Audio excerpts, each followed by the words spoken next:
to the Atlanta Cast Network.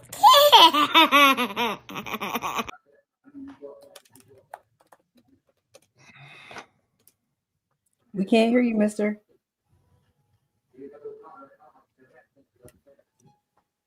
Wow. Muted. Right. Okay. Yeah. Oh, yeah. Party people, to the sound of my voice. We are back. We are back. How's it been going? Everything's great. Oh, look at her photogenic background. This is awesome. This is Atlanta Carcast. We are back. I'm sorry we left you without a dope beat to step to. My name is Mr. To the left of me is the beautiful purple one. Curly Q, Miss TJ, www.tjx.com for your everything needs. If you're hearing me, if you're smelling me, please go to that website so you can get your everything needs. As always, he does a little bit of this, a little bit of that, of that for sure. So yeah, go to that website, check it out. Above her, as always, Mr. Skip of Skips, Trophies, and more. No one does it better. No one does it better. If you want anything molded into a plastic sphere, plastic sphere. Stop. Don't go overboard. Not a plastic sphere. Don't do no molding. You said He molds it into a plastic sphere. Amazing. Okay, plastic sphere. Is he muted? Yes, he is. He don't even realize it. We can't hear you. You're muted, sir. That's what he get. That's exactly what he get. Did she mute? She muted me. I didn't mute you, bro. You're good now. Like I was saying, if you want your little child to have a trophy in his bedroom with a little guy going like this here,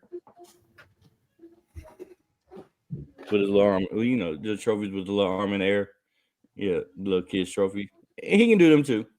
But he's really known for like car show trophies. He's going to grab one right now. No, I'm not.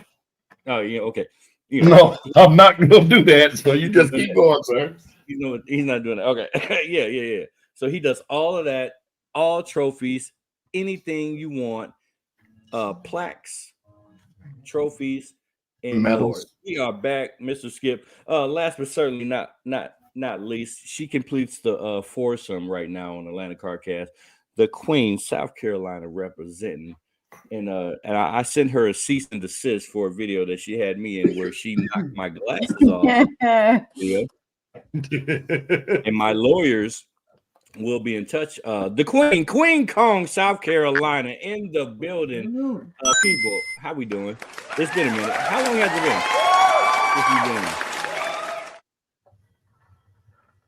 I don't know. Anybody? How many weeks? We good. We had a lot of events. We've been in a hiatus, and we still been out supporting and helping and doing what Atlanta Carcast does, what Skip does, what Queen does, what Miss TJ does. Glad to see you up and about too, Miss TJ. Thank you very much. That's what's up. So we Mr. looking like Milli Vanilli, the black version. Girl, you know it's true. Blame it on the rain. Yeah.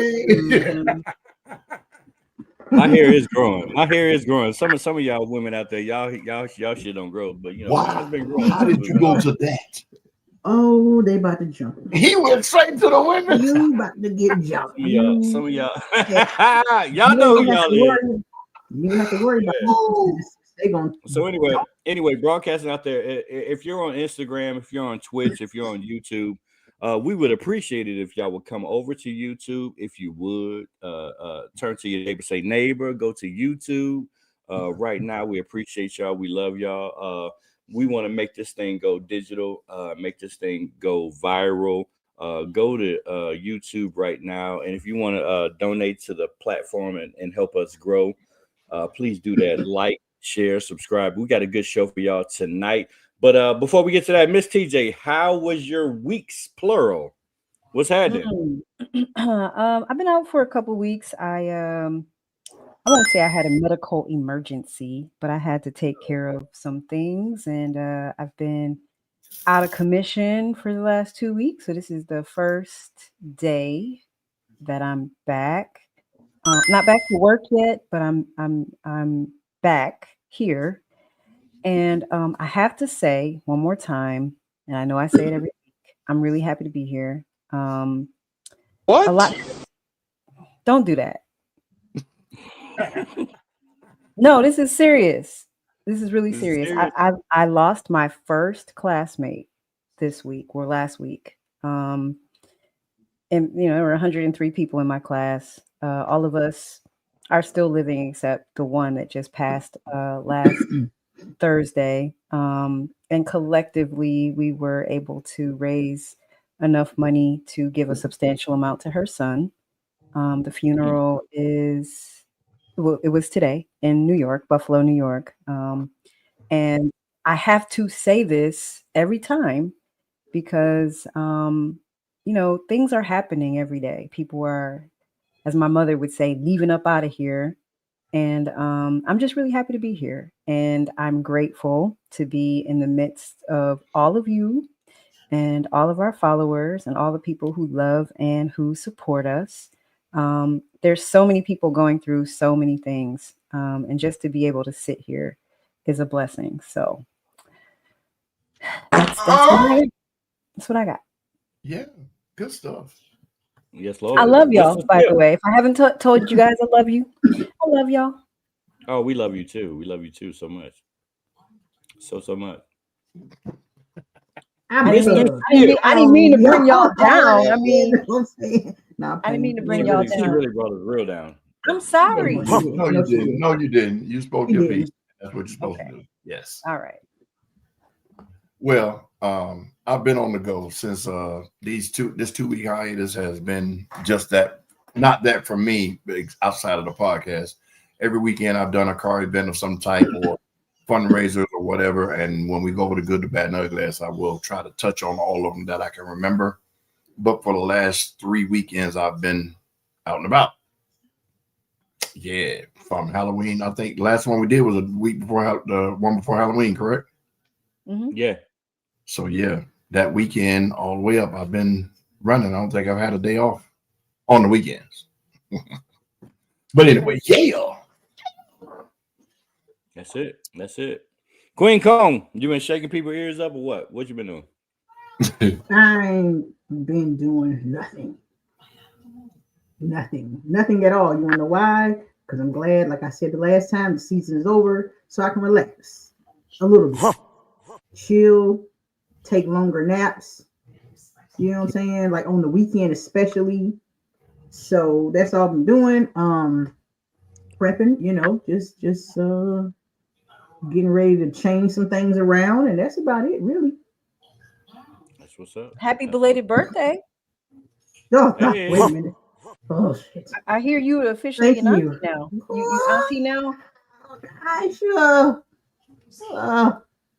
Yes. Y'all can really call me auntie now. Welcome to the auntie club. You've been auntie. Not like us. They not like us. They not like us. Welcome to the auntie club. Hey, look, I old was is gold. holding on to them 30s. It is. Wow. That's crazy. Yeah.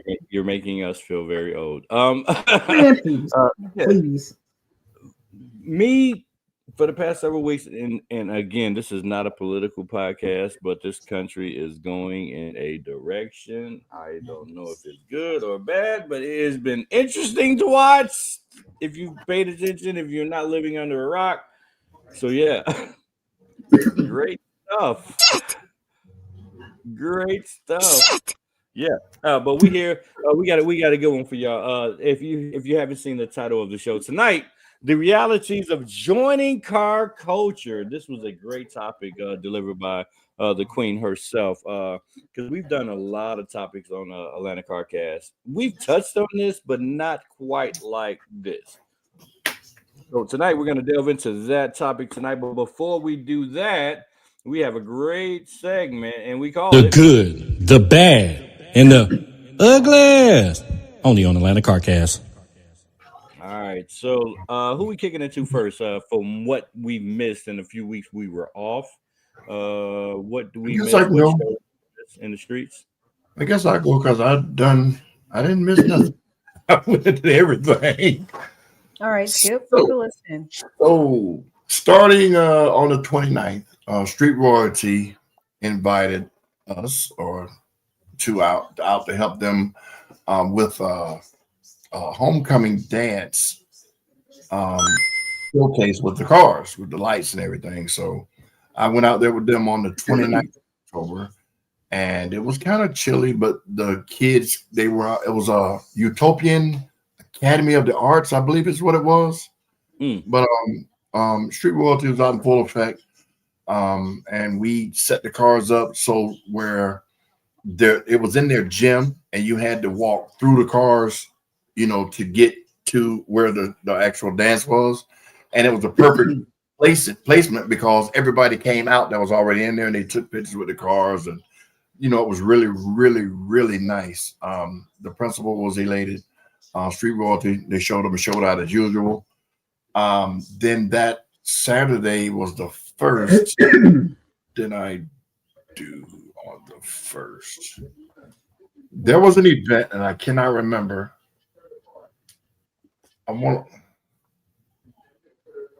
Can't remember, but anyway, on November the 2nd, I did Toys for Tots. This is a long-running event that my car club has been doing for the last 16 years. We've been attending, I'm gonna say. It's put on by a lowrider club. Oh my goodness. Can't think of the name right offhand, but every year my car club donates in between 20 to 25,000 unwrapped toys.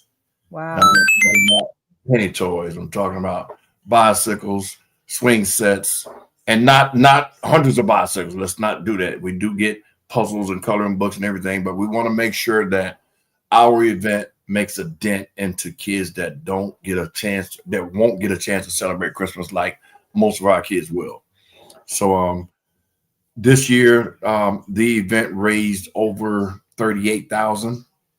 I think our final total was right around 29,000. So the lowrider car clubs and other car clubs that attended that event were there. Like Mr. said earlier, this United States is going to hell basket. Normally we have the Marines out there in uniform, and they showed up out of uniform, and they could not stay because they weren't getting paid, and it was work. Wow. And the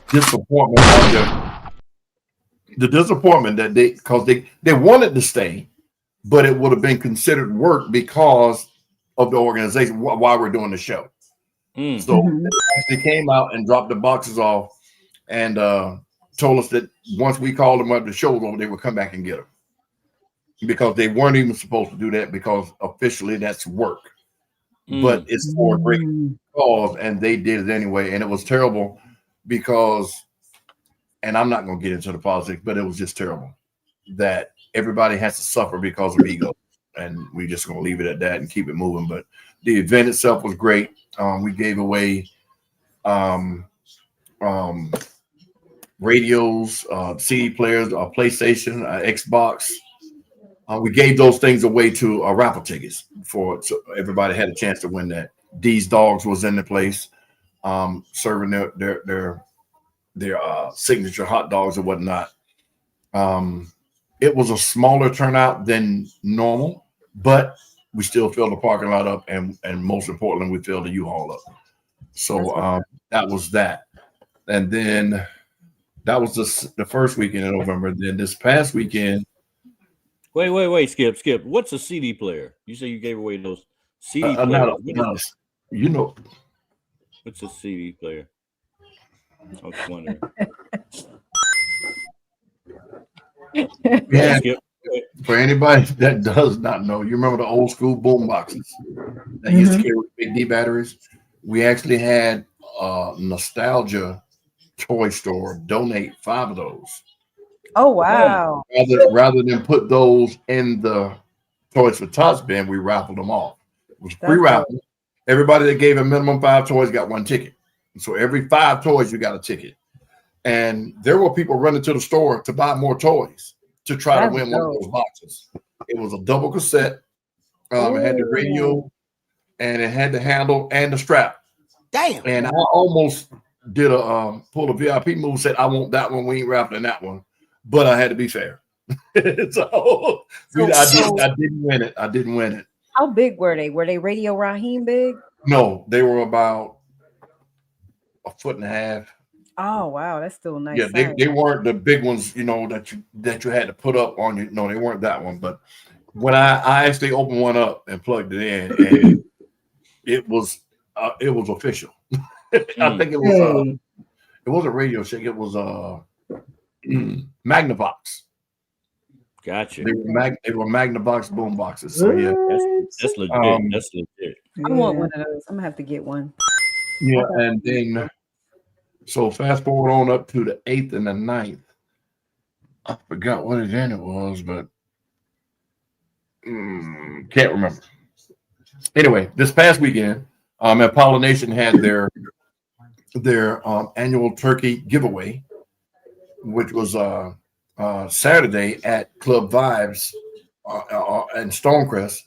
And in Pollination, myself, Red Boy from the Retards, and a couple other people I can't remember right off, but we gave away 145 turkeys. And I'm not talking about Cornish hen style turkeys. I'm talking about 25, 30-pound turkeys.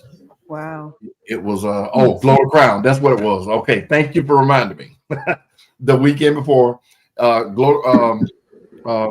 Street Royalty had a meet and greet / anniversary / recognition event out at,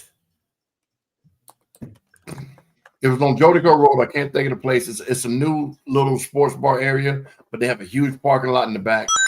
And the car scene showed up and showed out for Street Royalty. They truly did. Everybody came out deep. About That Life was out there deep. Secret Society came deep. Misfits came deep. Pollination was there. They came. The Retards were there. Batman and Miss Pennywise were there. I'm missing somebody. And the Dirty Dodge Riders were there. Green Light Gang was there. Culturistic Kitchen was the name of the place. And I know I missed some people. Please charge it to my head, not my heart. But it was a great event. Icon King was able to recognize his Person of the Year. He gives out an Icon Award every year, and this year was OG Magic. And they were pleasantly surprised. Oh yeah, AHR was there. I knew I forgot somebody.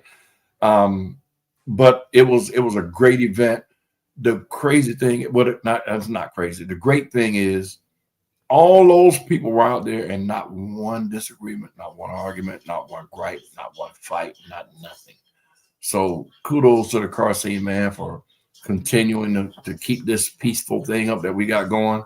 Hopefully it'll continue on for the next 50 years. But it was a great event. Shout out to Street Royalty again. That was the weekend of the 8th and the 9th. And then, like I said, this past weekend, and Pollination did the turkey, their annual giveaway on Saturday. I was there for that. Myself along with me, we gave away 145 turkeys to everybody that came by. And then Sunday they had their annual team bowling tournament.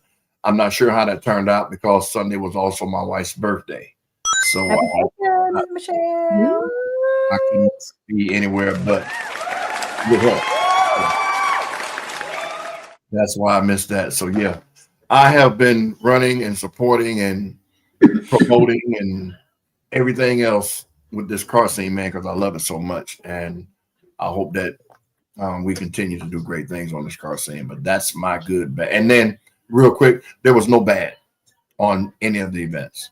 There was no bad. I missed all that. I really do. So you was there in spirit because I was there. So there you go.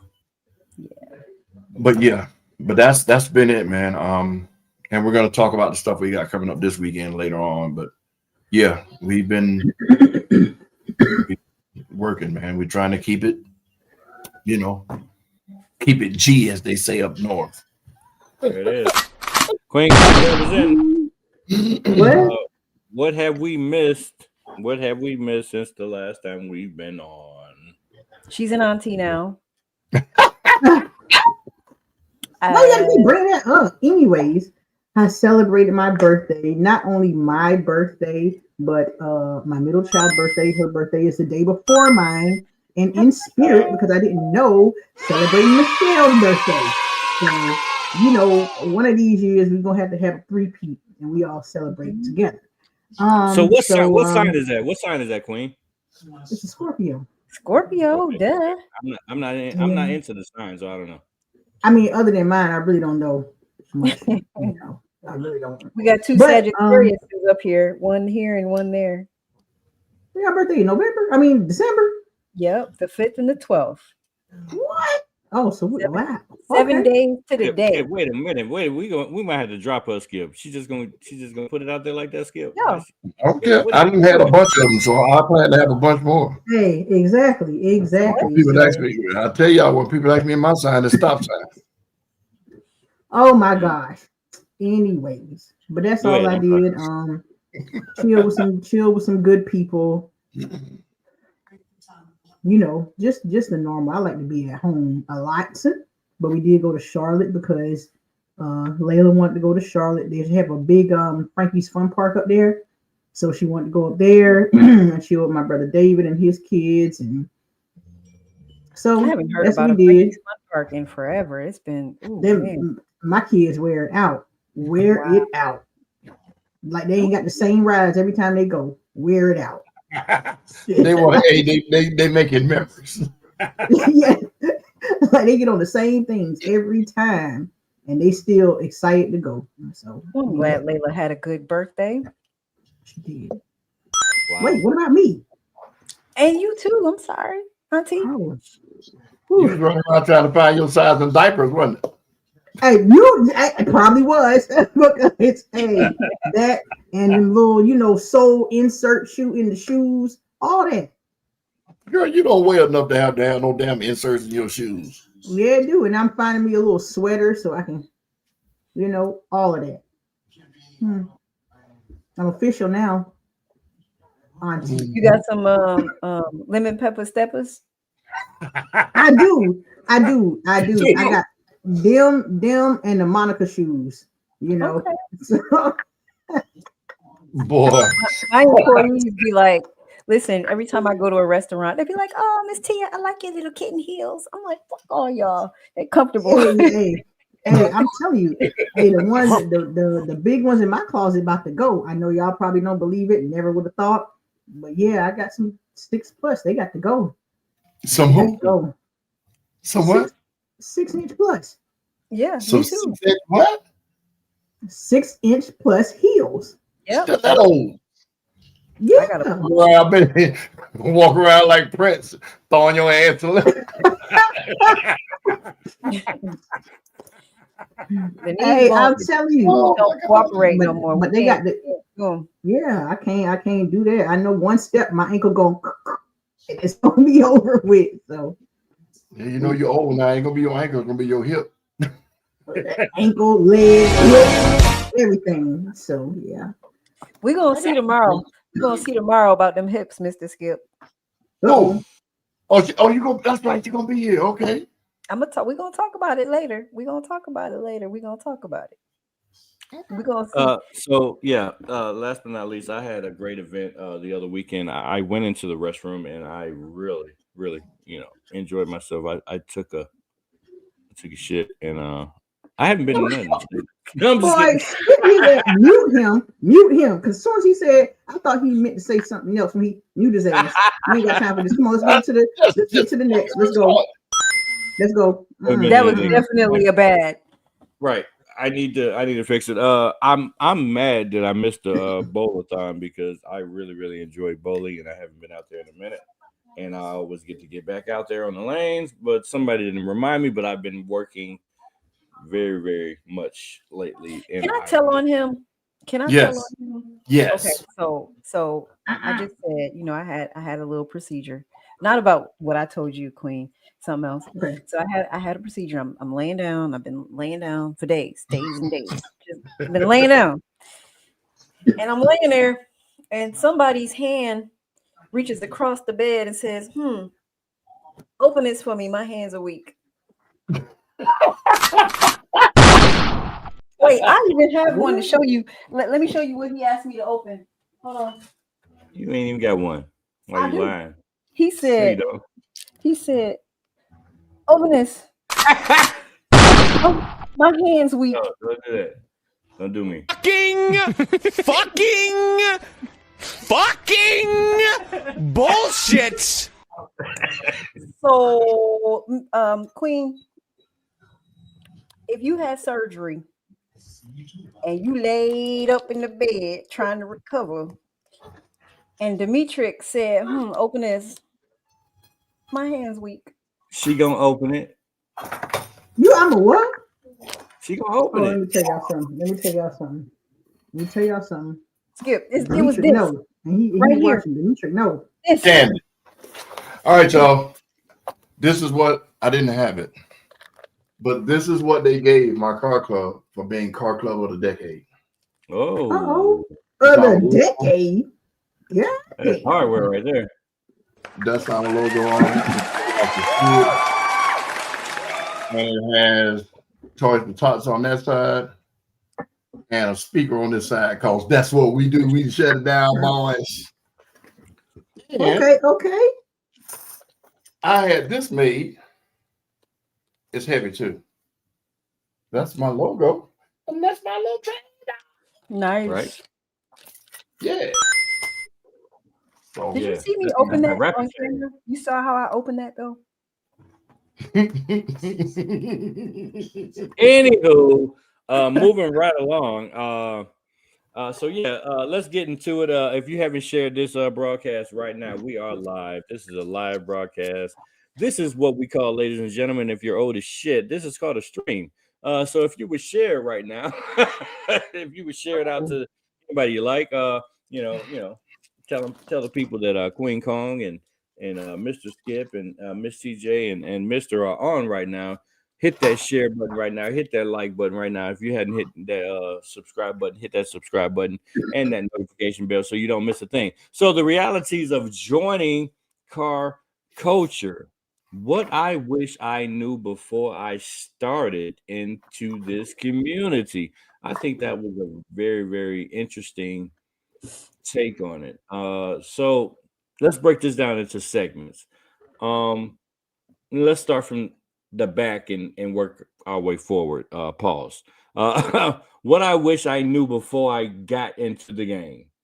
Let's go with Queen first. So you have built a very, very unique monstrosity as far as in a car audio game. So just name your top 2 things. Then we ain't even gonna do 3. Top 2 things. Wish you would have known before you got into the car audio game. The top 2. Now you would think I would have had this like on the top of my head. The top 2 that I wish I would have known. I mean, I kind of prepare myself.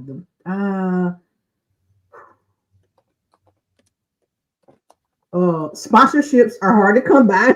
Soon as Skip started doing it, sponsorships are hard to come by. People may think, or you may see. So don't jump up in the game thinking because you got this, you made a couple of little videos, and you coming out and saying, "Hey, can I get a sponsor?" It's not gonna work like that. You know what I'm saying? I'm not saying that's what I did. I'm just saying that's what I've seen.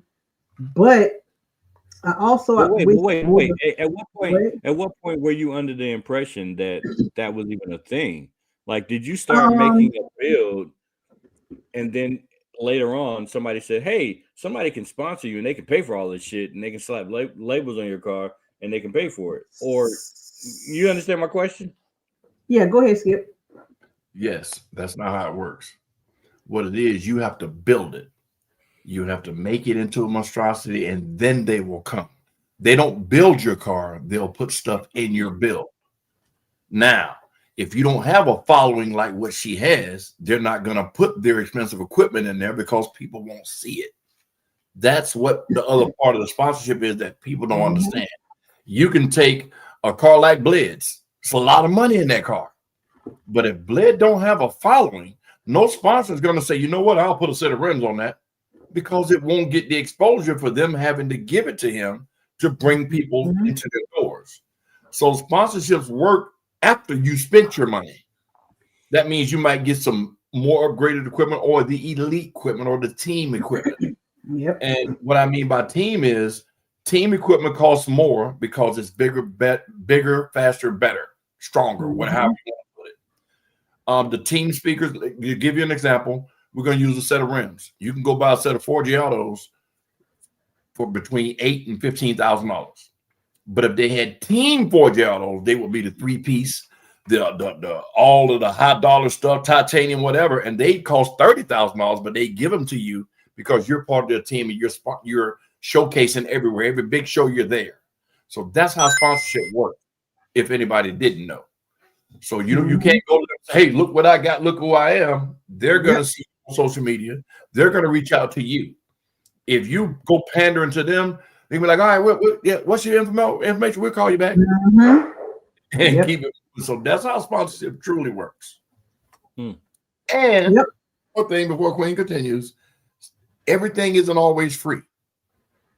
Like if the amp costs, say, hypothetically $1,000, they may give it to you for $250. You see what I'm saying? So they'll knock something off, and that's the sponsorship. It's not. There's very few people that have 100% sponsorship. Right. And I'm one of them for mine, but like you said, everything isn't free because even if they have you for, I'm gonna give it to you for $250. Now we want you to post this and this many times on social media or do this and this. When I got mine, I let them know, hey, I'm not consistent, but I know I have a big following. I know a lot of young people follow me.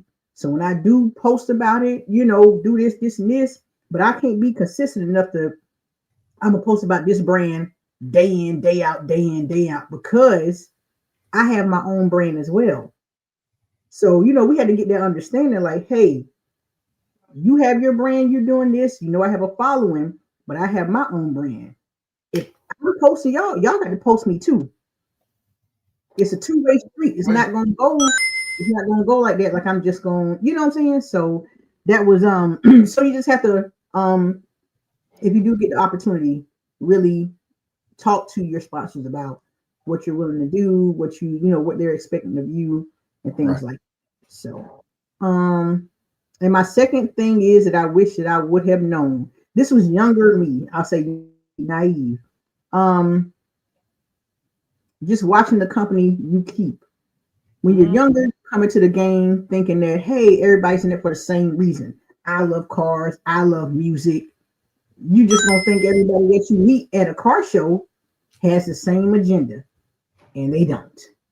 Especially when you start to get a little bit of attention with somebody might have the same color as you. And that's going to be a problem. Because you getting a little bit more attention than them, and you got the same color. I had that color of her. The only reason she's getting that because she's doing it for me. It's definitely watching the company you keep, just paying attention. Everybody's. I mean, I wish it was like I said. It's just that we're just in it for cars, but it starts to be a little bit of well, how they say back in the day, hey, learn how to mind your own business. Mind the business that pay you. Yeah, learn, do that in the culture, because once you start to, hey, well, this and this did this, and you start to tie into everything, it's an issue. So I stay out the way. It may be a little here and there, but I stay out the way because. Hey, so real quick, and I don't want to go into a tangent, but. It's very rare that you see females doing it at the level that you do it. So honestly, how did you really gain the love of car audio? Like, did it happen at an early age, or like me, I was putting big house box speakers in cars back in the day, like just playing with wires and connecting speakers. no amp. You know that I gained that at an early. That's why I can't hear shit right now because I've been putting speakers in cars for a long time, and I'm half fucking deaf. You should be deaf too. I understand how you're not. But where did you really? I don't think she got that the same spark? stuff on her side. I think she got some over there, and ain't nothing over there. What was that spark that You think said, the you know driver's side what? is different? I want to put 99 fucking speakers in the truck. I ain't gonna lie to you. I've always been that female that's like, hey, I want to do it bigger than the males do. I've always been that female. So it wasn't no inspiration like I heard somebody build and it was this and this. It was, I put 215s and I felt like it wasn't loud enough because I went to a car show and theirs was, you know what I'm saying? So it was just like me, like even when I was younger, like in high school, I want to be different. I was playing basketball. I said, shoot, I want to play football too. If they can do it, damn, I can do it. You know what I'm saying? Like I really was always that female. Yeah, like I just want to do something. I just want to do something. If I've always felt if a male can do it, I can do it. Yeah. I'm gonna push my way to do it. And that's what back in the day, like 2005, it was definitely male dominated. Male dominated. So I said, you know what? After these 215s, just skip everything else. Give me 221s. Let's go. That's what's up. That's what's up. All right, Skip. What I wish I knew before I started. So in 1923, what were you thinking before you entered the car? What? That I hope they get rid of this crank so I don't keep hurting my arm. Yeah. No, I've been doing this over 30 years. And like Mr. said, I remember, if anybody remembers what a Radio Shack is, Radio Shack before Best Buy, was before all of the electronic stores, it was Radio Shack. Yeah. And Radio Shack used to sell a speaker called Realistic. Oh yeah, I remember Realistic. I had 2 Realistic 15s in a flat board in my back seat. They were free air speakers. Nobody uses free air speakers anymore. Everything is made for a box. But the truck was actually the box for us. We would put the board, take the back seat off, the backing of the back seat, and nail the board up, and then put caulk. We use window caulk to seal it, and then cut the holes out first, of course. Put the speakers in, and then the trunk acted as the box. Hey, Skip, the blow through before the blow through. Yes, that's exactly what that was. But I had those, and I actually almost got decapitated because I took my mother's seat out of the back of her car and did it with the speakers. And then she made me fashion it to where I could put the seat back up and cover it. Because once I did all the cutting, you couldn't take it out because the support was messed up. So I actually butchered her car. Wait a minute. Wait, you modified your mother's car? Yes. Because I drove it more than she did, but then when she drove it, she expected to get in it and, just go. She got in and looked back there and saw those speakers. She was like, where's my damn seat? Wow. But I was able, along with some of my friends, to fix it to where I could put the seat back over the speakers and people could get in and you wouldn't know they were there unless you pulled the seat down like, what's back here? But yeah, that was my foray into installing and being in the music. And then it grew and grew and grew and grew. And as I got older, every single vehicle had a bunch of music in it. And I ain't gonna say I was at the forefront because there were people doing it way bigger than me. But where I'm from, I was the guru because I knew how the ohm loads, I understood ohm loads and everything else when it comes to installing speakers. So what I wish I had known though was how I gotta double down on what Queen said, is how two-faced people are. How two-faced they will become when you become bigger or more popular than they are. And I'm an outgoing, loud, funny type person, and I just attract a crowd because I'm approachable, because I'm funny, because I'm good to be around, and I've lost some what I considered at the time to be best friends behind it, because I will not allow you to degrade me but once. You can't say, I'm sorry and I apologize, man, I was wrong. Once you say that, that's it. Not you dead to me. You're just another person in this world to me. You know, I have said to some people that you're dead to me, but once you cross that line, there's no coming back because I'm not going to give you another chance to kill me this time. So I wish I had known how deceitful people can be. Now, again, I haven't been an angel, but coming from Florida to here, it was a culture shock because everything was 75 to 80% black. Had never experienced that. That's right. So getting to see it and having, you know, being around a lot of people like Rafael Capone with the studio. I've been knowing him since 2008. So I've seen him grow with his studios and how everything, meeting a lot of rappers and, you know, stuff like that. So just understanding life when your hobby kind of takes over. This car hobby has taken over for me because now I make my living with it. You know, I run a trophy business and depend on car clubs and car related people to come support me, you know, so I can continue on the scene and then, you know, hopefully make everybody happy in their purchases and whatnot. So the major thing is just stop assuming people are you.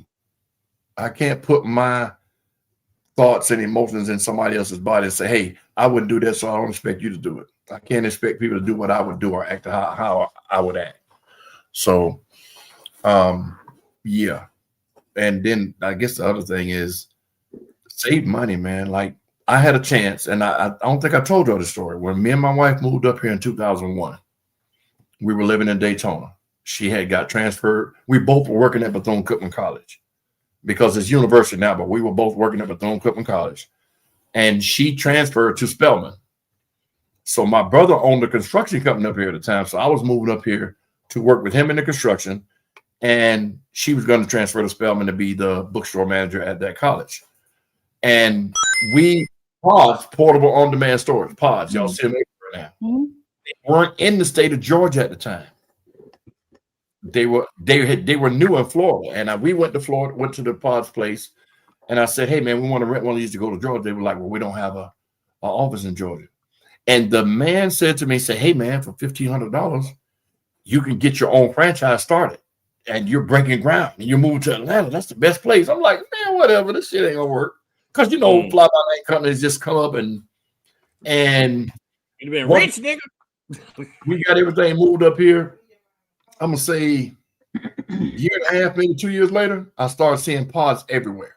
Everywhere. When I say everywhere, I'm like, oh my God, I missed it. $1,500. I could have ground floor stuff.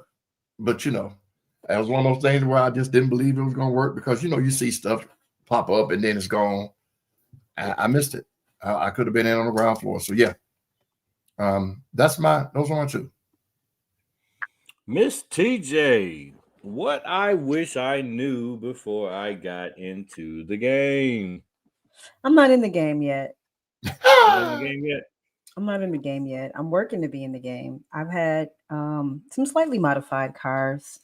Like Queen, I've always been a female who had cars that people didn't think was mine. You know, I would pull up and men would be like, girl, who car are you driving? And it was mine. And but you know, as said many times on this show, all the cars that I've had were not considered, even though they were modified, they were not considered cars that the modern muscle culture that we're in really paid any attention to. You know? So I will be a part of the car scene more enthusiastically this upcoming season. So we'll see. I think I've gotten all the hard work out of the way on my build. I just have some aesthetic working on it to make. And y'all better watch out because I'm coming. I'm coming for some next. I'm stepping on some next. And in the words of my dear Queen Kong, I'm about to apply some pressure. So, yeah. No, Miss Pennywise, it is not. It is not. Like it hurt. No, it's heavy, but no, I see it's big, so it's not like this one, but yeah. Yeah, But I will say, I'm sorry. I'm sorry. I went back to the subject. It'll be interesting because my car is an old school.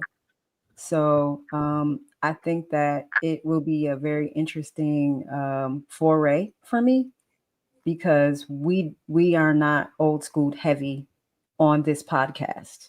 So me going into that arena is going to be interesting. Not only just because it's something we haven't done, but also because I'm a female. So when I pull up, I'm eager to see what people are going to be saying. Like, I know that's not her car. I know people are going to be saying that. I know when they hear it, they're going to be like, that's not her car. It's not her car. And they're going to say, man, we ain't seen one of these in forever. Yeah, that's for sure. I saw one a couple of days ago, and I was just like, wow, just to see it moving. You know, sometimes you see a car on the highway and you be like, why in the fuck is that car still running? It makes you think that, like, there's no way. You have one and you don't think that. No way.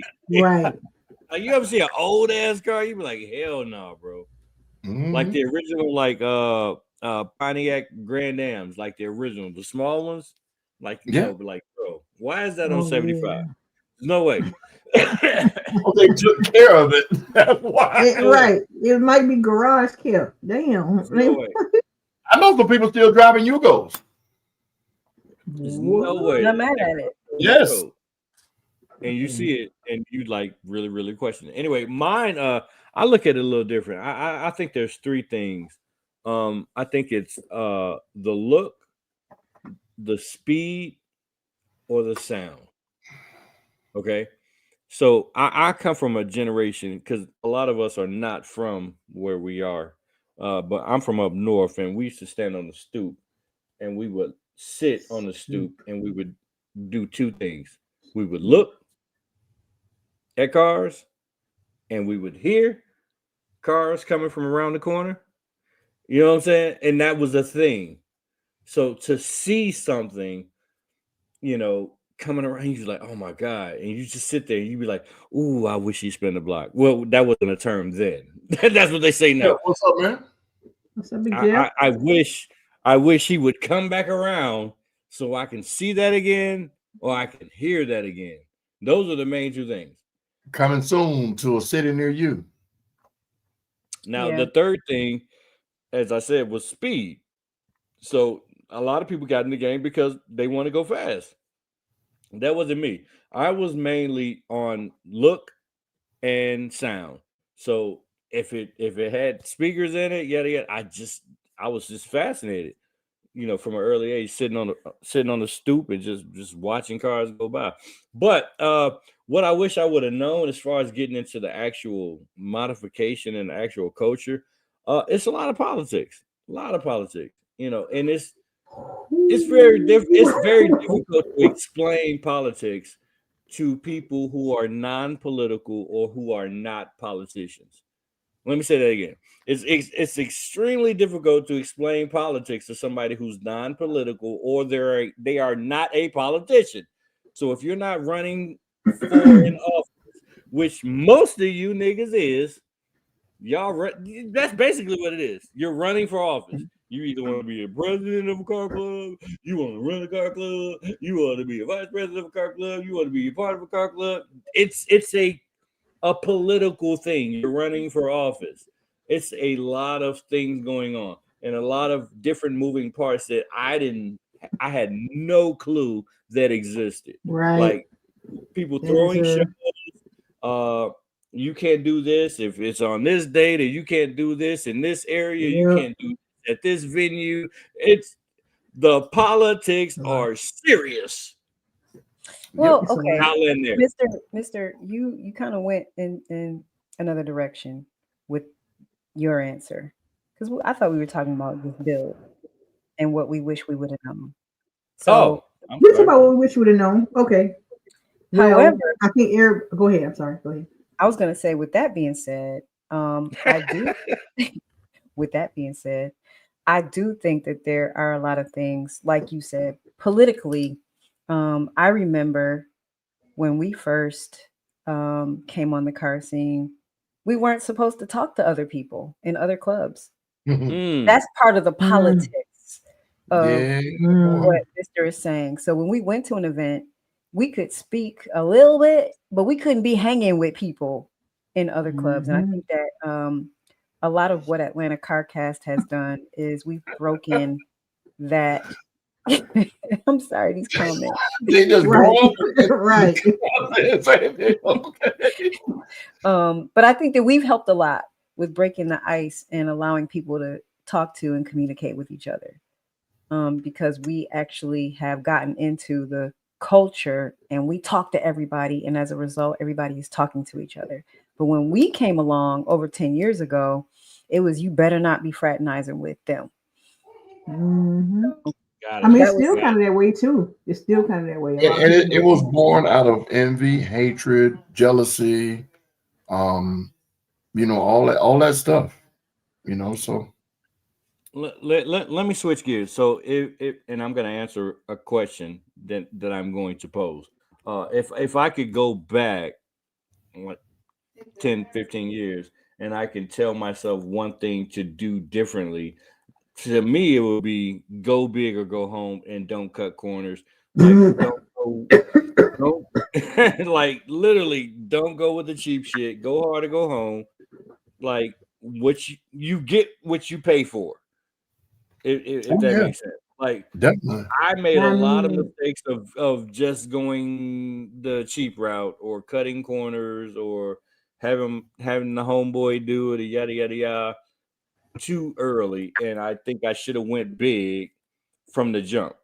So if y'all could do that, if y'all could ask yourself that question, what would that be? I told you I'd make investments. If I had made that one investment, I would be stupid rich. Well, what would you tell yourself, Queen? 10 years No, ago? go ahead, Skip. Finish. No, finish. Let Skip finish. Go ahead. No, I'm just saying that if I had made that investment that I would have, that I should have made before I moved here, I'd be stupid rich. Okay. Got Just, you. Got you. So make investments, spend your money wisely. So mine was not to say that, but what we skipped off of.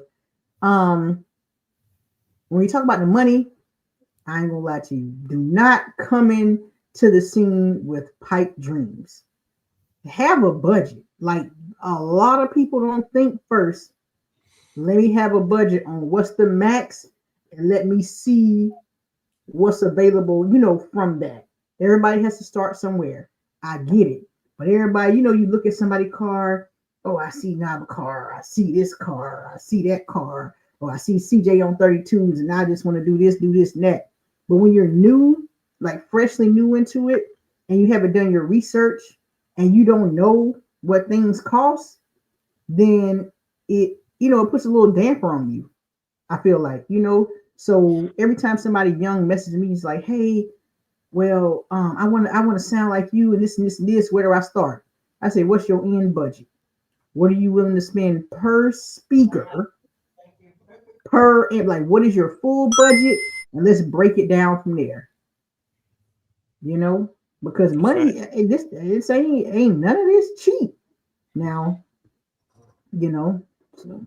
And that's the thing, when I have my phone rings daily. I'm gonna say 10 to 15 times a day for advice, for information, how to reach out to this person, etc. And the one thing I'll tell everybody is you can't be like Skip. You can't be like Queen. You got to be like you. You will go broke trying to be like somebody else or trying to do what somebody else did because you have no idea how far they've come, how much they've spent to get to that point. And they were like, oh, man, I got money. I'm okay. When your car got to sit in the paint shop for a year and then they dent your car, then you got to pay more money to get it fixed because you got money, then you'll learn to listen and take your time. Or how they say it, Skip, when you got to pay for it twice. Yeah. Or 3 Skip, times. Skip, let me ask you this. Let me ask you this. Is it easier to build a car in 2025 versus 2015? No. Or is it harder? It's easier for me because I've seen both aspects of it. But back then, you built it just to hear it. Now it has to be built a certain way. Like if you like loud packs, you got to build 1,000 speakers. Then you got to do support for your doors because the hinges are going to sag. The air shocks for your back window has to be changed. You have to insulate the walls at the inside of everything. Back then, it was the rattle and everything was cool because, oh man, that sounds good. Now, with everybody's ear being better, with all the products being 100 times better than what they were, you can't just say, I'm gonna go get me some sundown audio and put them in here. It's gonna sound good. Nope, you got to deaden your car. In some like in Queen's case, her truck has another 5,000 pounds added to it outside of audio. Y'all think she's able to stand on that hood, that roof of that truck and not dent it because that's how I came from the factory? No. There's a lot of things that people don't see that go into these bills now. When back 15 years ago, oh no, you just got some speakers, built your box up, did your flatboard, put them in the car, put them on the radio and go. Now we have 0 gauge wire that's as thick as your thumb. You know, it's $5 a foot. It's different. It's harder now. I think it's harder now with all the shops, with everybody in the market. They've cannibalized, all the rim shops. Everybody can rap now. Everybody can paint. The difference is when you go to some of those places, you get ripped off. You get a half-ass job. And the quality of the work, There you go. Yeah, the quality of the work. I wish, if we had a thought about it, I wish we could have got Bled on here to talk about how he rebuilt his car because of the work he'd done previously was just shoddy work. You know what I mean? So that's a perfect example of someone who put a kit. Well, I don't want to say a kit, but he put this modification on his car, and the people who did it did a horrible job. He ended up having to take the whole car apart to put it back together correctly. So to Skip's point, I do think that it could be more complicated because you just don't have the same kind of craftsmanship. I actually was reading, I read a lot, and one of the articles that I read said that there are fewer certified mechanics than ever right now, and that it's almost how do I put it? They're urging young people to get into the trade because it's almost becoming a lost art. So, yeah, that's just it. So that's why I said so much hard. Go ahead. I'm sorry. Let me ask you this. So, if you're entering the game, how do you prove that what you're purchasing is unique and it's singular?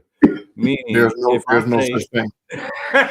Oh, you see where I'm going? You can't purchase unique because if I'm going to get a trunk build, okay, hold on, just wait with me. If I'm going to get a trunk build, right, and I say this is my idea, right, and they be like, oh yeah, I can do that. But what they're really doing is giving you what D-Man had 2 months prior. Should I be mad if I show up to a car show and another nigga like 3 rows down has the same trunk build as me, but just a different color scheme? Should I be mad? No. And the reason you shouldn't be is because what made you think you bought the only one? It's custom work, Skip. No. The work is custom. The work is custom. Now, if you went to say Skip's auto mechanic shop, you say, hey Skip, I want to do this, and then I went and did it to Leela's car. Now that's on the builder. How you can be mad at the person that bought it? It was for sale. So the uniqueness is you doing it and coming out with it. You got to expect to be copied some way, shape, or form. Yeah, and I was gonna say that a lot of people just don't have creativity. They see someone else's and they say, "Oh, you did that? I want the exact same thing, but I want it in blue." So you kind of can't, be mad at the shop for duplicating what you asked them to duplicate. You know what I mean? Like, I don't think that's a shop issue. I think that's an individual issue. Because but I don't think that's what's happening. I think people are novice and they don't know what's going on. And I think certain shops deliver certain builds because they've done it. You don't think that's happening? You don't think they make a trunk build? No. Because if I come to if I come to you and say, Mister, I want to get this from Tractor Supply, I want the golf cart, this and that, but I want mine purple with orange mixed. And somebody said, "Oh, where you get that from?" Well, I got it from Tractor Supply. You're not going to resell it? I'm talking about how you physically build it. So, Mister, I think that, you know, if you look, I'm not saying you don't look, right? But I've looked at a lot more cars in recent years than you because Skip and I are judging, right? And I think that people are very specifically saying, I want this. That's right. They're not saying do whatever you want in the trunk. They're very specifically saying, okay, I want this in the center console. I want a glass panel, and I want some. Yep. You know, I want the speaker coming out here, and then on the sides, I want this, and then around here, I want lights, and then I want my little wine glasses over here, and then on the other side, I'm gonna have. They're asking for something very specific. They look similar because people are, in essence, saying, I saw X, they had X, I like that, but I want to do mine like blah, blah, blah. Right. You get what I'm saying? And they'll start the conversation. I'm sorry. They'll start the conversation off, man, I seen that window thing you did in Skip's backseat console. I want that. But instead of green like he got it, I want it red. Right. It's what it is. That's why if you come out with it, be confident in the fact that you did it first. Like when you hear people say, "Is it on the shop though? Is it on the shop though?" Skip it. All right. If Miss TJ comes to a shop and she says, "I want this, this, this, and this," and she's illustrating an idea that shop has personally already done. Is it on the onus of the shop to say, I think such and such already did that, yada yada yada. You might should go ahead. Go ahead, man. It depends on, I would say, the integrity level. The only reason I say that is because what I've noticed, and this is just a little pivot, a lot of tattoo artists won't do that. You would bring them a picture, hey, I seen this tattoo on this and this and this person. I want the exact same thing. They be like, you know what? I ain't gonna give you the exact same thing, but I'm giving you a little bit something different. And that's on the artist. That's the signature. Saying, you know what I'm saying? Like, hey, I'm not gonna do it just like that. So it's even on the shop. If you bring it to the shop, you're like, hey, and it might even came from the same shop. I saw you did this way. I want mine the exact same way. Right. It just depends on how they feel about it, you know? And the one thing too, Mark, is there's no patent on these things. See, if you had a patent on it, then you can control it. But you can't control your idea once somebody else has it. Right. It's not to talk shit, though. I'm gonna talk shit. You know who did it first. Yeah. It's like going to the hair salon and dyeing your hair blonde, and then you come back and everybody blonde. So you gonna be mad at the hairstylist for dyeing everybody blonde because you left out with a popping ass blonde hairstyle? No, he will. That's what he's saying. I mean, that's where the purple came from. I was blonde. I was the only person that had this big blonde mohawk. And I came back next week and everybody was blonde. And I was like, hold on. Everybody's blonde. I need another color. So Mark might do that to me. I'm gonna dye my shits black. And then next week, me and Mark will be arguing. I think Lady Icon was kind of seeing what I was saying. And I know you guys are judges and you see a lot of trunk builds. But to me, honestly, a lot of that shit look the same. To me, it looked the same. Yes, but see, the same is different though, Mark. Let's do Icon King's trunk, and let's do Batman's trunk.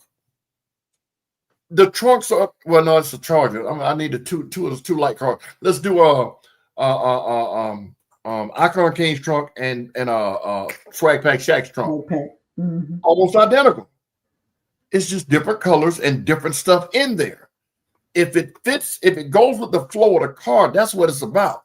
Both of them have plexiglass floors, plexiglass sides. It's an air tank here, but it's this and this, this and this. And when you look at those trunks, you don't think Swag did that first. You think, oh man, that's nice. That looked good, blah, blah, blah, blah, blah. But if you go into it with that hateful thought, oh, you copied Shaq, or you copied Icon. That's the problem with the community. You're worried about who did it first. It doesn't matter. That's why they sell more than one gun. That's why they sell more than one of the same type of rim, because it's profitable. Somebody said, ain't nobody passing up money. That's just it. You're right. But I get why. Go ahead. Go ahead. Okay. Okay. So I was gonna switch it now to the actual club culture. So let's go there. What would you tell yourself, if you can go back in time, about actually joining a club or organization that you think you should have known, that you wish you known before you entered into that club? My answer is going to be a little different because I created my club back in 2008. Well, helped create it. People need to take the process, the what do they call it when you first join the club? What do they call it? The Prospect. The prospect. They need to take the prospect process serious. This is the time for you to get to know who these people are, to get to know how they roll, to get to see if you're compatible with what they like to do, what their vision is. You can't see everything from the outside. You can say, oh, they all got Dodgers, so I want to be part of them. And then it be something that you're just not cool with. Take the prospect portion of you joining the club serious. Hey, man, what y'all doing? Well, I want to go over here. Why you don't want to go over there? Well, why we can't do this? Take all that stuff serious and take it in and say, you know what? I can deal with this. This is my type of scene. If not, hey, man, thank you, but no thank you. And keep it moving. Do you think it's, beneficial to join a car club early on? So say, I just got my Camaro. I've got a few mods, but I'm not quite, there yet. Should I join a car club right off the rip, or should I go to car meets, go to car shows, kind of get a feel for different cultural aspects of clubs and then join a car club? Or should I just immediately jump into a car club scenario? Well, it's according to who you are. And both ways can work, but the reason I would say join a car club, the first reason I would say the reason to join a car club is because they can get you in the places that you didn't know existed for your type of car. Like in y'all's case, it was Camaro Nation. And it was full of Camaros. So everything you needed to know, or a place you need to find for a part of your car, somebody in the club knew it. So you got the ends for that to help you get to where you're going. And I'm not speaking on anything that happened in y'all club, but in my case, with speakers and whatnot, we have connections with all of the big audio companies. So when somebody joins us, they normally have a decent bill or just starting out. And we'll say, hey, man, before you go buy all of that, sit down with the club and we'll tell you, hey, do this, do this, do this. Don't do that, do that, do that. So those are the benefits from my point of view of joining a club right off. Now, the negatives are you can get misled. You can get sent to the janky promoters, to the janky people because of envy and jealousy. So in that case, you might want to say, like you said, let me just go around and look and see and get ideas. And then by that time, I'll have been around enough to know that's not the car club for me. I like the way they move better. And then you start the process if that's the way you want to go. But that's just my. Go ahead, Queen. Okay. I understand what you're saying. I definitely, y'all know I've been pro solo for the longest. I mean, I'm on Team No Chill now, but when I was in car clubs previously, I feel like the only issue when you're a newcomer is most of the car club, especially when they're starting out small, they're starting out in small cities, they already have a bond. You know what I'm saying? They all already been together or lived in the same city for, I'm just saying from my case, moving back to South Carolina. So they already been together for a while. They grew up together, or they, later on in life and stuff like that. So when you join, it's hard because they got a bond, and now you got to feel your way through this bond. Mm-hmm. You know what I'm saying? You got to feel like, hey, you notice when people are closer than others. So I'll say when I joined, one of the other car clubs, I could peep it out like, okay, yeah, we talk, we cordial, but y'all a little bit different in talking. And then when you pay attention, like I said, when you start to get a little bit more attention, you can tell when the vibes are off. You can tell when stuff start to shift. So I would say like when I went to No Chill, it wasn't. I mean, I really can't explain. Like I said, I told them no plenty of times. I mean, we just first met one day. They said, "Hey, come join us," and I explained to them. I said, I'm a loner. I don't want to do this. But we just talk, chill with the shows. And it was like a year and a half later, and I finally said, "All right, damn, y'all, let's just go ahead and do this." But it was because we created a bond. I felt it would have been different if I would have joined the day that they asked. Like it would have been different. It was like, who the hell is this goddamn new girl and shit, So it's just like making sure those people are for you as well. Everybody don't get along, and that's fine. Everybody has different. You just have to pay attention to it. So I wouldn't say for a newcomer, that's it. You have to find yourself in this culture first before joining the club, because you have to be strong-minded. You might join a club and you just weak-willed and, hey, we about to go drive and do burnouts and go take over, and then you like, yeah, I want to be a part of y'all so bad. I'm about to do this, and now I mean, to me, it's over. I always try to look at it from a consumer standpoint. Like when I got in the game, social media, as far as car culture, wasn't like it is now. And you ever got a job and you was like, yeah, I got the job, yada yada yada. I'm okay with the job. I'm thankful for the job. And then you find out that this other job that you probably could have got was hiring too, and you was like, fuck. You know what I'm saying? I think that's the impatient part. Right. I think if I could go back and really change something, I would want to know all of my options. Like if I had a Camaro, which I did, and instead of really being a prospect for one club, if I would have known there were 7 fucking clubs out there that I possibly could have been with, that would be awesome. You would have dated other clubs.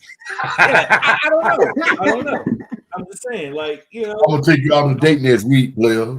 But you know what? Think, it might be not a bad idea for clubs to date, hypothetically, people before prospecting them, because a lot of times keep my options open. Like we're saying, we're all saying the same thing. If it's a fit, it's a fit. If it's not a fit, it's not going to be a fit. But you won't know until you actually are around people and kind of get to experience what those people are like.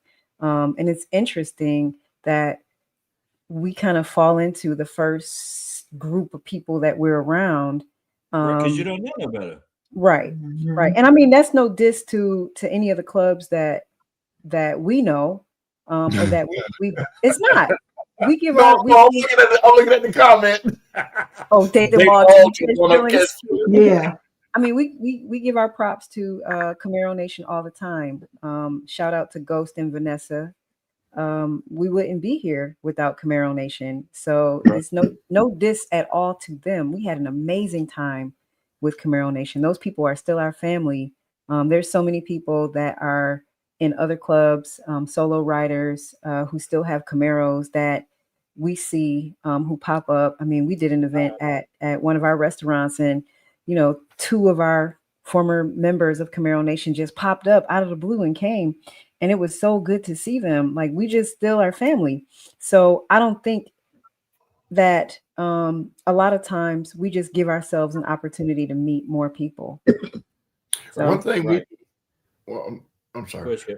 One thing we do with our car club real quick is when they come to Shut It Down Boys, our reputation is out there that we're the loudest musical club, blah, blah, blah, blah, blah, et cetera, et cetera, et cetera. When they come, hey, man, I want to join the club. Well, look, we're going to be at this show, and this show. Come hang out. introduce yourself to some people, see if it's a fit for you. And then they're going to come and say, hey, Skip, man, that dude pretty cool, man, blah, blah, blah, blah. And then we'll say, hey, well, this is the prospect process, blah, blah, blah, blah, blah. We tell them to come where we are, come hang out with us, see if it's a fit. Because we have all nationalities in this club. We're not just a black club or a white club. We have women, kids, and everything. So, you know, you got to fit too. Yep. Yeah. So what do you guys think was one of your most memorable experiences at a car show or a car meet? And that's for you guys in the chat too. What was your most memorable experience at a car show or a car meet? Good or bad? What was it? What was it that you said, I gotta be a part of this? Oh my God. What was it? There's a white guy. He's the actual founder of the car club, our car club. He came up with the idea. His name is Zach Pope. He's an electrician. He's a commercial electrician. He has one of those Einstein type brains. And he looked at my car and said, hey, Skip, if you change this and change that, it'll get 10 times louder. I know what I'm doing. I've been doing this forever. Didn't realize that this guy knows this stuff inside and out. He was like, let me show you. And it was 5 minutes. And it woke my car up as if we had just did an engine change. And it blew my mind that this guy could just look at it and say, do this. He didn't hear it, no nothing. So that was an eye opener for me because it really gave me a wake up call to let me know you don't know everything you think you know. You know a lot, but they're more than you. And the wake up call was all you had to do was take his advice and you wouldn't be sitting here dumbfounded now. So yeah, that was a great thing that happened to me because it told me about really getting into car installation, which is another story, but yeah, that was an eye opener for me. Queen, what about you? As far as what was the question again? As far as what was the eye opener for? Boy, this skull keeper, boy, I tell you. Wait, no, Tia, Miss TJ. What was the eye opener for going to a car show or what was that moment? Well, it was a two-part question. What was one of the most memorable experiences you ever had at a car event? A. And B, what was the moment? We've already talked about why you wanted to build your car, right? But what was the moment in the whole community aspect that you was like, yes, this is it right here. I wanna do this as many times on a weekend as I can. I want to be out here. I want to get on top of the roof, and I want to, what was that for you? When did you arrive? So that came to me because back in the day they were having the car shows at the track, like in the drag strip. They was doing like co-handed, like they was out there racing. And like matter of fact, it was Don't Master having the shows at Bowman Drag Strip, and it was in conjunction with a car show. So I went out there, and this was again right when I came back to Orangeburg. So I went out there, and I mean, I had my truck. It was bowling ball blue on 30s, and I was just out there just having a good time, just playing, beating, just wow, talking with everybody, having a good having a good time. And I was staying on my truck back then too. So it was just like, and then we was already going to the track every Sunday because it was just right around the corner. So going to the track every Sunday. So once the car shows came into it, and I was like, oh man, this is it. What was the second part again? I guess you answered both. You answered both. You did. Okay. These comments are some good stuff, man. Jamie Hunt, theme cars, and Skullkeeper. We told your story, Skullkeeper. Hey, Jamie. Jamie said we were doing an event, and when a young lady got sick, the culture started praying and took up a love offering. I knew that day I was proud to be a part of the culture. For sure. Mr. Michael said, we went to feed the homeless in the West End. I was sold. Salute. Mr. What was you missed the question? What was I was with you. So and our answers might be different. What was the most memorable experience you've had at a car event? It's a two-part question. And what was the moment? I think I know the answer, your answer to this one, that you said, "Oh, this is it. I want to be a part of this. I want to be a part of this culture." I'm very much so like Theme Cars R Us. I mean, we used to go to the food pantries and stuff like that's different when you go to a place like that and you strap on an apron and you're boxing up food and you're really making a difference. I mean, we went to like homeless places and parking lots and just to watch people. Like we used to the turkey drives and all that. None of this shit is new. Like we were doing this shit. We've been doing it forever. Yeah. Blanket drives, boat drives. I was there when he said he went to the when we went to the West End. I think we had 250 turkeys.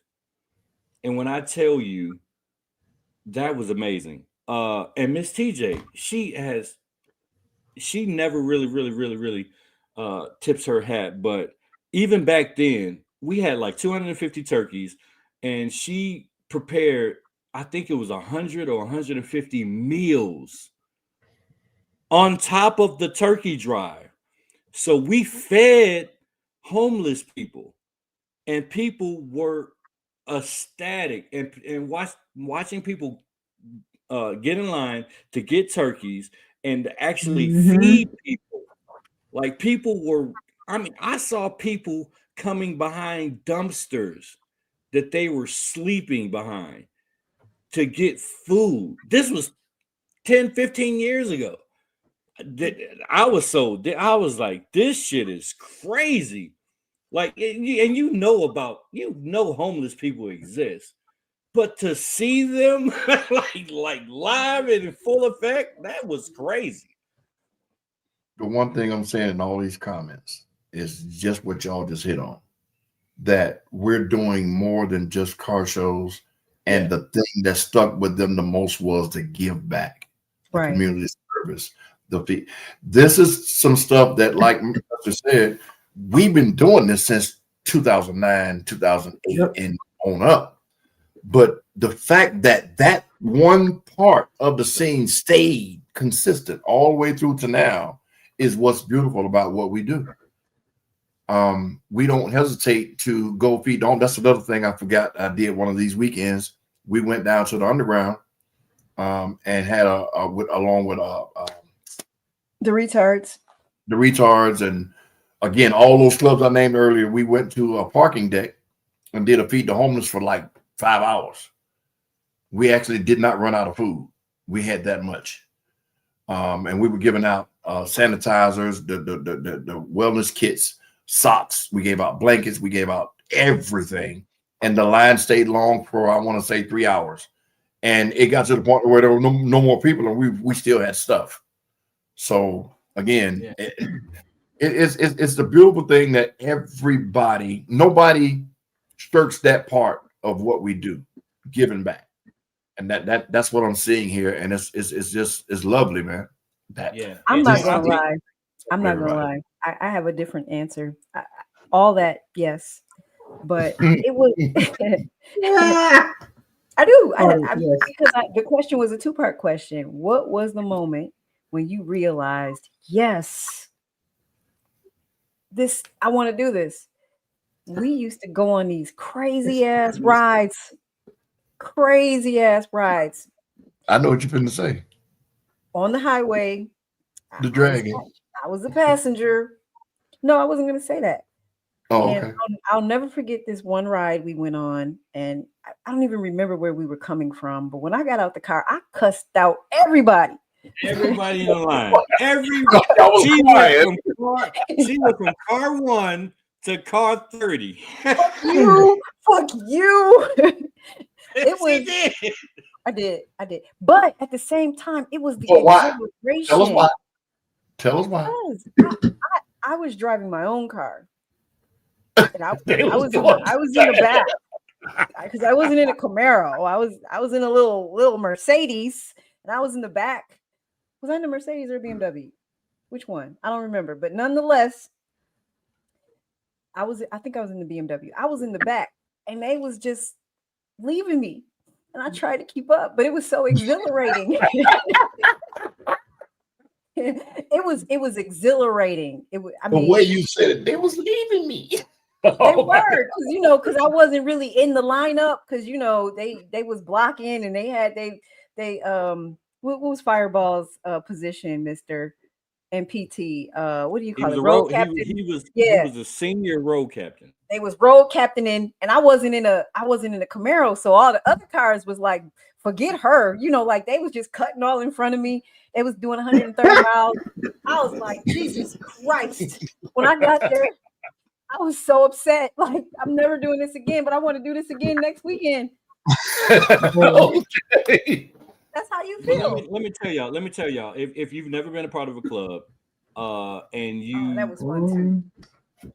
Once you go through a ride like that, and you debo an entire stratosphere of a highway or road, it is exhilarating. And when you stop and everybody gets out the car, everybody is super pumped up. Like, man, we just fucked that shit up. Nobody got hurt. Nobody got into an accident. That is one of the most amazing feelings that you can ever have. And anybody can attest to this. Like, when you literally, and it's flawless, and you're deboing traffic, it's almost like a God type feeling where you can control everything on the road. And we on these four wheels, like that's the one of the best feelings you can ever experience. It's amazing.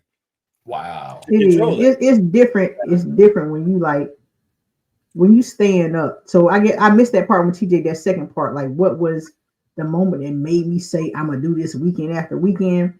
I was just a couple of weekends kind of person, like, but then I'm gonna give them their props. Well, when it was my transporter first, and we went to his show, did his show. So we left his show, but all the cars left his show, and then they had a black bike event too at the I don't know nothing about motorcycles. What's the major motorcycle brand? Harley Davidson. No. It was at Harley Davidson Tower in Columbia, South Carolina. Okay. So they had a huge event. So we left from the car show and went over there. All right, cool. I ain't never stayed up late. Like, I stayed up late that night. So after that, then they was like, let's go to this grown and up in club. So we took the cars and the bikes out there. Me and Demetri drove when we was coming home. As we was coming in the driveway, the sun was coming up. I said, I ain't never, mind you, this was only 3 years ago. I said, I ain't never did nothing like this. But my only other time was, like when I started getting with Team No Chill, and I ain't gonna lie to y'all, I'm gonna give y'all all y'all props. Coming to Atlanta, and I always say, people might be like, oh, you hating this and this and this. If you've been to Atlanta and you going back home, the car show culture is different. It's different. So getting out there, and y'all got 8 car shows in a 2-day weekend, and it's just like, what am I gonna do? Yeah, so you just picking and choosing, but you just jumping on the highway, then you going and you seeing they got a whole ride out. Well, I'm about to ride with them. And I'm about to go. So that it really was me coming down to Atlanta to y'all events and be like, you know what? I'm gonna do this. I thought I was gonna do this heavy every weekend, and then I got time. Right. Another thing, Skip, too, like the remember the Gresham Parks and the different pull-up, all that shit is dead. That shit was fucking amazing. Y'all used to do that heavy. I do know the Gresham Park used to do that. Listen, Gresham Park the park itself might hold 20 cars. every Sunday there were a good 500 to 1,000 cars Easy. up and down the street, on the grass, on the sidewalk, under the trees. Damn near parked up on the trees. You was in there. You was in there, aggression, boy. You know, I think I ain't gonna change my question, but you know, the one thing about me being on the car scene so long and being from the beginning to now is recognition. I've always been trash talking and laughing and joning people or snapping on people, and I never paid attention to me being videoed. And I went to Texas Heat Wave in Austin, Texas, 2017. 3,000 cars in this car show. I know that shit was lit. This was the car show, 3,000 cars. So me and all of my car club, like 20 of us, we were walking, and this white guy comes up to me and had his phone with him. He said, "Hey, Mr. Skip, how you doing?" I was like, "What's up, brother?" He said, "Well, I know." He said, "You don't know me." So now I'm thinking my car club don't play the joke with me. This guy come up to me with his son. He said, "Hey, man, you mind if we get a picture with you?" I'm like, "For what?" "Man, we see you on YouTube all the time." "See me on YouTube?" He said, "Yeah, man, you funny, man. My son watches all your videos." I'm like, "I don't have a YouTube." In 2017, I did not have one, but all of the videos of me at car shows, hosting, laughing, and whatnot, got me recognized 3,000 miles away, 2,000 miles away, however far it is. And that was mind-blowing to me. Yeah. You know, so yeah. You'll never know who's. Go ahead. You go ahead. No, go ahead. No, I was going to say another moment more recently for me was when we went to the Project Jasmine show and it rained. And it was looking real bleak for us. But them Hold no on. chill, I'm going to pause you right quick. Let me pause you. Demetrius is in the background talking about, because salt and pepper was out there. He in the kitchen right now. Talking about because salt and pepper was. He watching him and Rock, the other guy that was standing on the truck, the white fella. Yeah. And he in the back. I hear him right now. Yeah, because salt and pepper was out there. Go ahead, Miss TJ. Go ahead. So it was a beautiful day. It started off beautifully, and then all of a sudden it got gray, and then this torrential rain came down, and we jumped back into the camper that we were in, and we looked out the window, and we saw this lady dancing hard in the rain. Yeah, it was like, you know what? Hell yeah! So literally, everybody started dancing in the rain. They did. I must say, that was one of the best unexpected experiences at a car show I've ever had. We danced in the rain and listened to music and had y'all little stunt wall competitions back and forth for hours in the rain. And everybody who stayed, because a lot of people left, but the majority of us stayed. We were all outside in the rain, and it was amazing. We was under that tent like, hey, somebody got to sacrifice their system and turn it on in the rain. It's gonna get wet, but we're gonna figure it out afterwards. And then Ben went to turn his on. Demetri and Ben, and they went and got the tent. We gonna open the doors.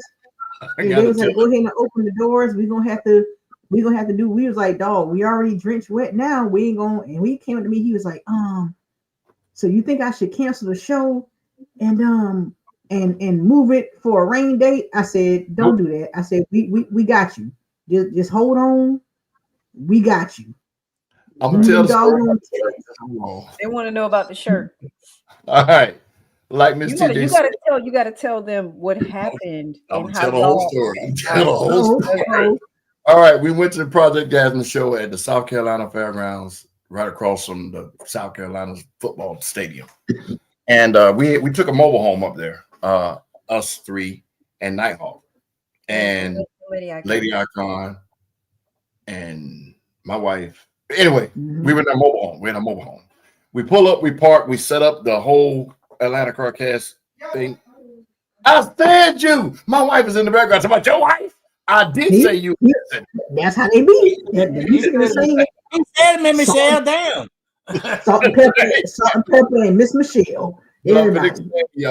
Okay, we had the whole setup, and Mr. and I were just coming back from getting food for everybody, and I looked up. I was like, "Hey, man, let's get these TVs and stuff in the mobile home now. Here come the rain." Yeah. Oh, whatever. So I started taking the monitors down. The rain just boom, just all of a sudden. So me, Mr. and Nighthawk got there. We just taking electronics, conveyor belt them inside the mobile home, and we got soaked. I'm talking about, you would have thought we just got out of our pool. Every single item we had was soaking wet. Our tent blew away. All the hell. So we saved one, but the other one we just let it go, and it flew away. It's still on top of the South Carolina sign right now. Yeah. So anyway, we were soaking wet.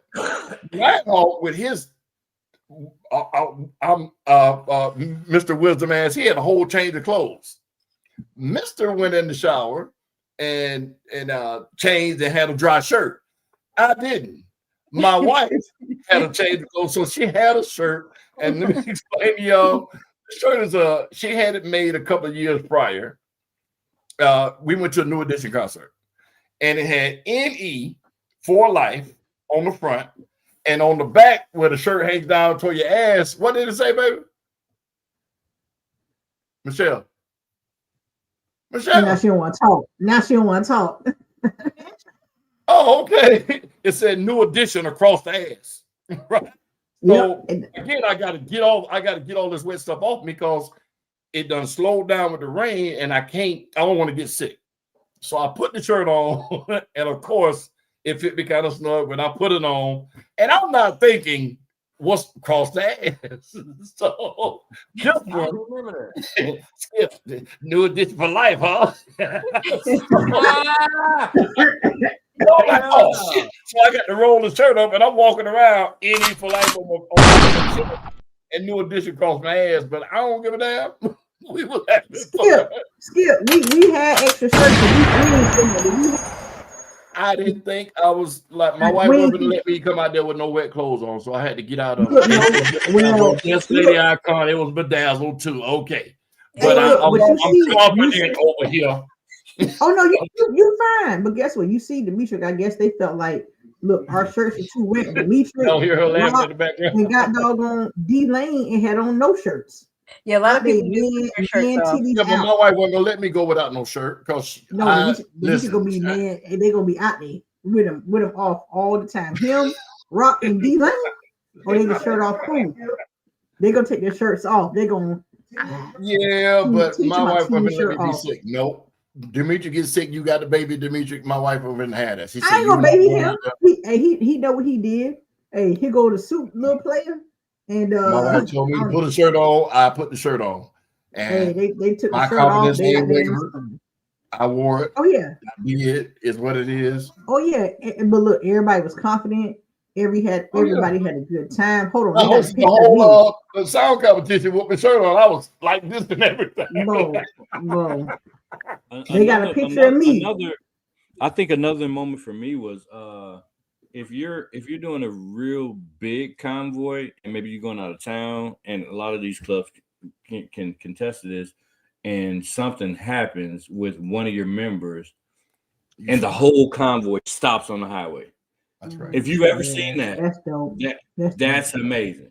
If you got 20, 30 cars going somewhere, and one car in the front, middle, back, whatever, something happens, they have a blowout. And imagine 15, 20 people stopped on the highway to see about that one person. They don't leave you. That's right. We're gonna figure this out. We're on the side of the highway. We're gonna make sure we're safe. And I mean, car culture, that part I do love. You know, put it in the group chat when you get home. Up for your brother. Yeah, let me know when you got home. Or take your keys. That is super important in car culture, and it's not talked about enough. We will take your fucking keys. Me and Skip have done it. Oh yeah. We've had people Give me them keys. Somebody driving this car. You not driving this car, bro. Take your keys. And guess what? You gonna stay at the house. Yeah, I mean, No, but we'll be out. We'll be out somewhere. We'll make them get on the passenger side and we'll take them home and they shit. But no, Yeah. we And then we're somebody not will doing come get that person. And this not even the same club. It'd be multiple people. That's right. And we would come together and collaborate, and argue. What's the safest situation Yeah. for this person in this scenario, and to see that happen in real time is very, very magical. Yeah. Also, that's real what's cool. great about this scene, though, because regardless of what our affiliations are, car club to car club, we still are human when it comes to the safety of each other. So also, that again, just being a woman and having something happen and having people to call that pull up. Like, I can't tell you how many times I've been in the middle of the highway in really bad situations, and we've called people and they've come deep to come and get me, to get me a tire, to take me to go get a tire, to wait till the tow truck came, to you know, I was at a gas station and a GTR pulls up, hops out and changes my tire. Everybody's looking like, who the fuck is she?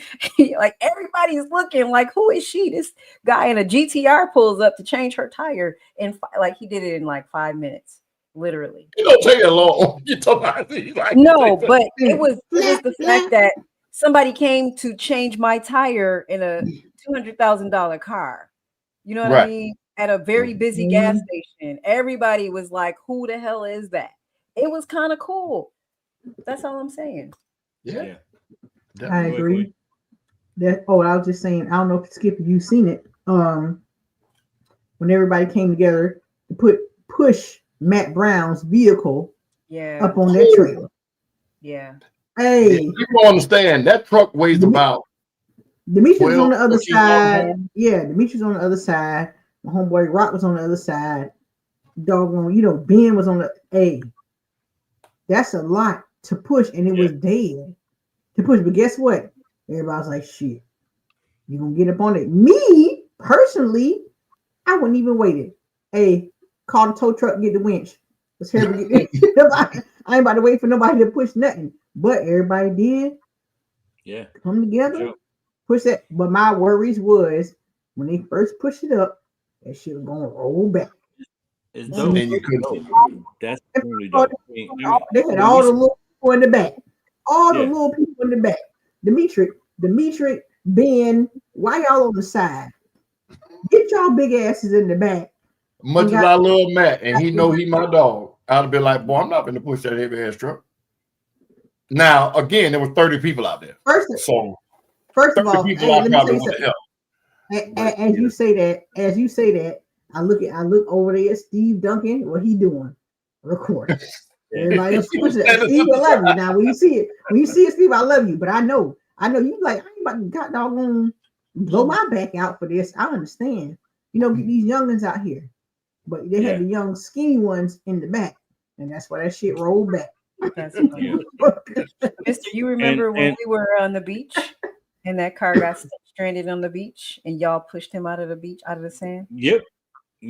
All of us ran out there and pushed that stupid motherfucker out of the sand. hey, Carolina Stacks. That's what you do. Everybody, I don't care what kind of motor you got. You're not getting out of no sand. That is crazy. But lastly, because it's coming up on the holiday season, it's important to mention that when you're in these clubs or in these communities or whatever, a lot of these people are not from these places. I don't care if it's South Carolina, Georgia, Tennessee, Alabama. The majority of people are transplants. They are transplants. And I've seen personally several different times, whether it's Christmas, Halloween, Thanksgiving, yada, yada, yada. Oh, you ain't got no place to go. Your family's not here. Come over. Come over here. Come over. We over here. We over here.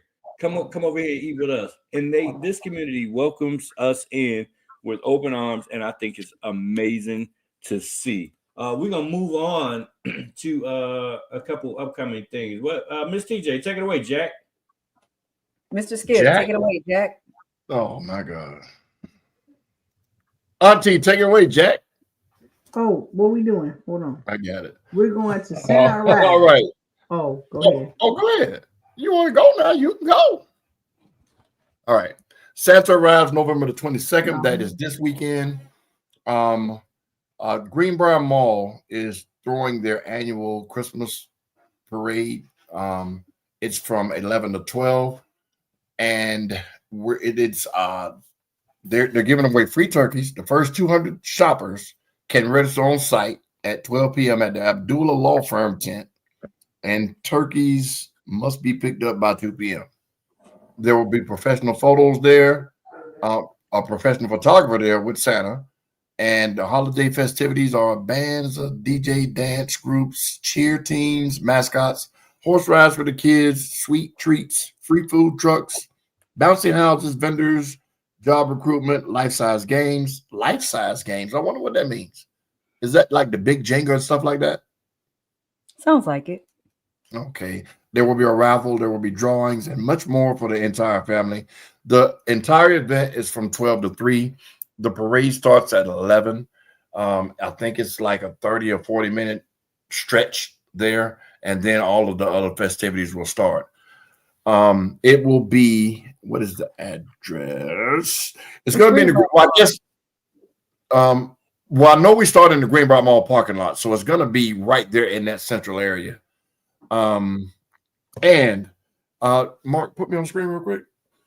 This is an event that the Atlanta Car Club community has helped with over the years, and Dee of Dee's Dogs is still working with these people over there, and we're going to get some cars to be in the parades, et cetera, for the children. If you guys ain't doing nothing Saturday, man, y'all just come through.